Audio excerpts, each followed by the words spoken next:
I'm Biyana Bogosian, and thank you for the organizers for including us in this fantastic event. So I would like to first clarify my connection to the topic. Myself and two of my partners back there, Jason King and Robbie Mering, we have an architectural office called the SUMCO. And what I like to talk about is the connection of drones and robotics to our practice and the way that it allows us to expand our design explorations as well as start to understand our context better. So a little bit about our practice. It's ultimately a large space for individual and collective research. And our office actually has 4 different parts. We have a segment or a section called Somewhere Something, which is our architectural practice.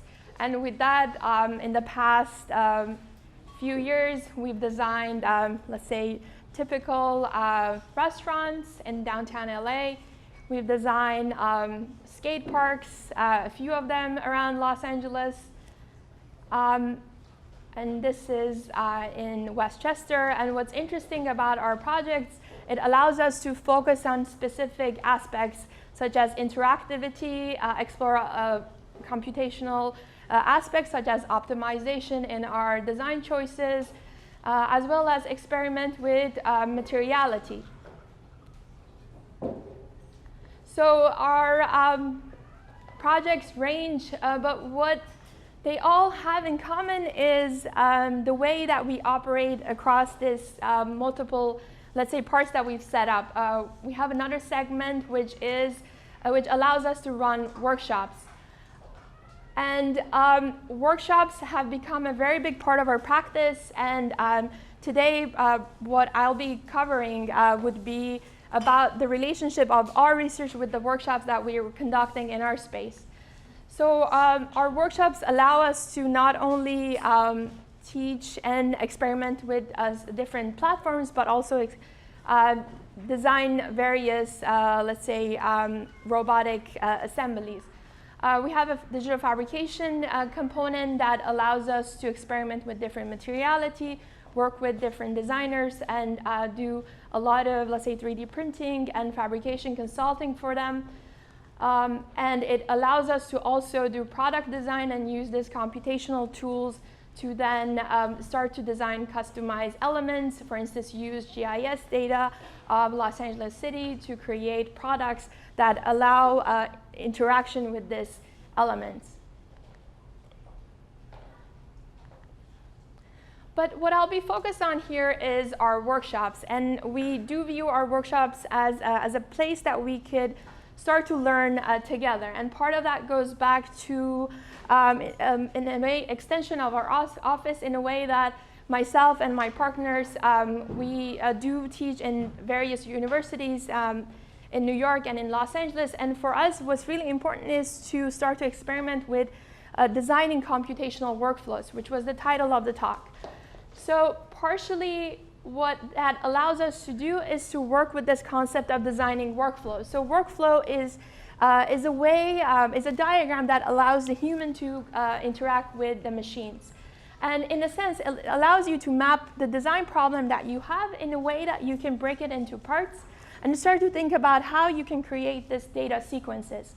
And ultimately, what that allows us to do is to do dynamic interoperability. Part of that is to create cognitive interaction with our space. So those are those type of workflows. But connecting to our context and in our environment is a very big aspect of our research. So some of the work that we do at universities, and these are at architecture schools, however, as you could see, they are expanding beyond the practice. And I'm studying right now in cinematic arts. So what's interesting about our practice is the fact that we do understand the necessity of being interdisciplinary. And what that allows you to do is to ultimately look at design as a search space. So therefore, just a very simple act of drawing in this case could become something that you could experiment with and start to think about how, let's say, a 3D sketching platform, in this case processing on the right side, could start to use variables such as pen position, tilt pressure, and tilt angle as a way that you could create a workflow that could immediately become three-dimensional. And also, the interactivity with our space has been something that we're extremely interested in. So these students have their iPhones in their pockets, and the displacement of their movement becomes an immediate environment that's constructed around them. So this approach, in a direct way, influences the workshops that we're conducting in our space. And for instance, this is a list of our upcoming workshops. And they become a way for us to experiment with design possibilities. I'm going to specifically talk about this robotic workshop that we've conducted numerous times. So with this workshop, you're able to construct a 6-axis robot arm. So for us, it's important to first understand the workflow of how, let's say, an industrial robot operates. So in this case, all axes are trying to align to a target. And that creates a very, let's say, big possibility, because that target could be a fabrication outcome, or it could become the user that's trying to interact with this. So as part of our workshop, we do introduce the participants to basic electronics. And at the same time, because we do have fabrication facilities, for us, designing this customized pieces with the participants, it becomes part of our design experimentation. So we work with the participants to customize the pieces and revise them as part of the, in a way, the workshop process. So therefore, the end result has all this aspect of fabrication, interactivity, robotics. And because the target could be, let's say, anything, ultimately, one can start to think about how a human movement, in this case, you will see that using a leap motion, you're starting to then control this device. So workshops, since they are, let's say, a way for us to explore the possibilities, also become a way that we can start to do versions of our projects. In this case, the same concept then, if in a scaled-up version, could become, let's say, a drawing tool, allowed us to then conduct, let's say, another workshop that then allowed us to create this drawing machines. And at the same time, then there was a third version which allowed us to then look at a device that allows you to then interact in a live way with environmental variables. So I'm going to briefly go over this research, and this is the part that drones come in.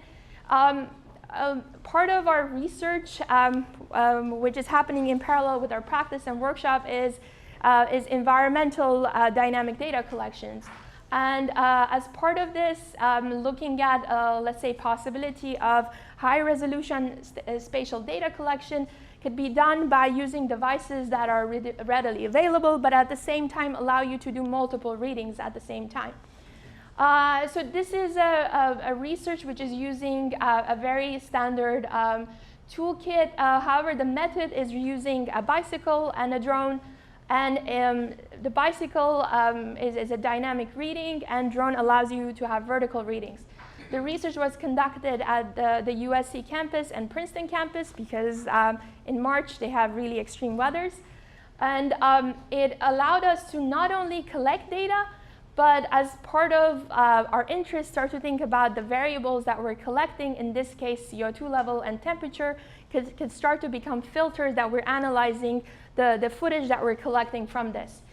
We have two variables here. CO2 levels are represented as a pixelation size and a color value, so red being high level and blue being low level, are adding this layer of information about, let's say, temperature of the data collection.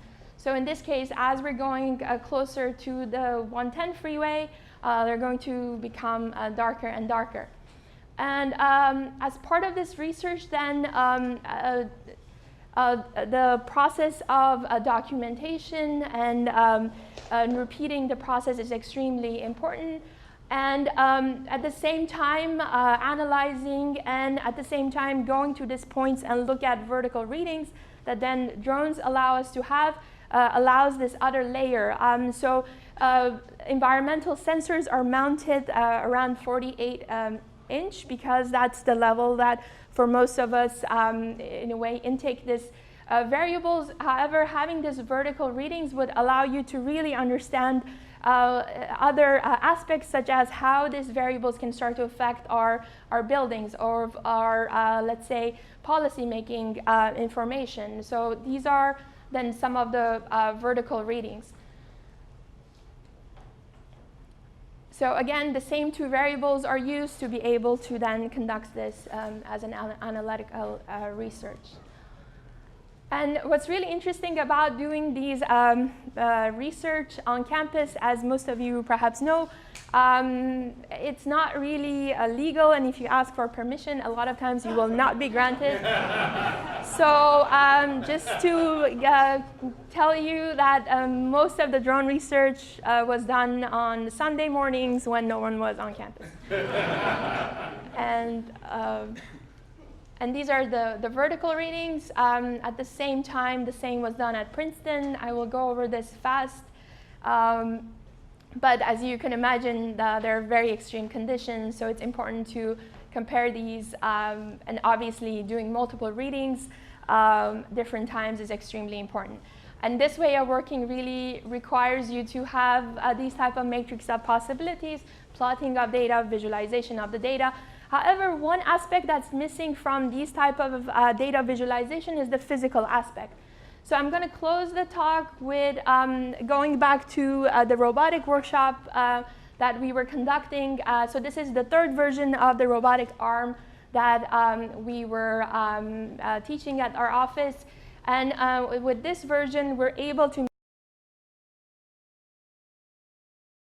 as in this diagram will become apparent, we were able to map the various environmental variables such as coordinates, temperature, and CO2 to different axes. And what's interesting about this, a machine that's supposed to work in synchronization and do a specific task, by breaking down the components and assigning it to different axes, then starts to have a different reading. So this is a diagram of how the data was assigned. And there was a mapping of the coordinates, mapping of different data, and at the same time, in a way, I guess, focus with this and our, in a way, take on this, the difference between the first version was that we wanted to convey a sense of, let's say, position towards this, because ultimately we're hoping that this research could become a way of, let's say, informing about our context. And I think this video perhaps will convey that in the sense that when there was a high average of CO2 and temperature, then there was this soft body that was expanding. So then what was interesting about this, people react in a very much different way to soft bodies than hard bodies. So combining this in robotics is not really done that much, but it really conveys a very different reaction in people. So these are different states, and thank you very much.